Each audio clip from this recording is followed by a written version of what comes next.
সভা যেসব প্রস্তাব অনুমোদন করেছে তা আইনে পরিণত হলে দুদক অকার্যকর প্রতিষ্ঠানে পরিণত হবে, এমনকি প্রতিষ্ঠানটি গ্রহণযোগ্যতা হারাবে বলে আশঙ্কা প্রকাশ করেছেন বিশিষ্টজনেরা।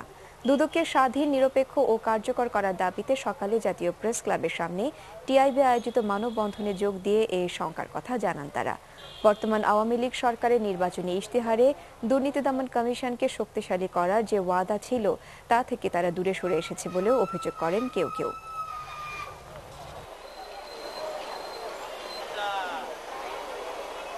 নির্বাহী প্রভাব খাটাবার সব রকম উপায় কিন্তু নিশ্চিত করা হয়েছে।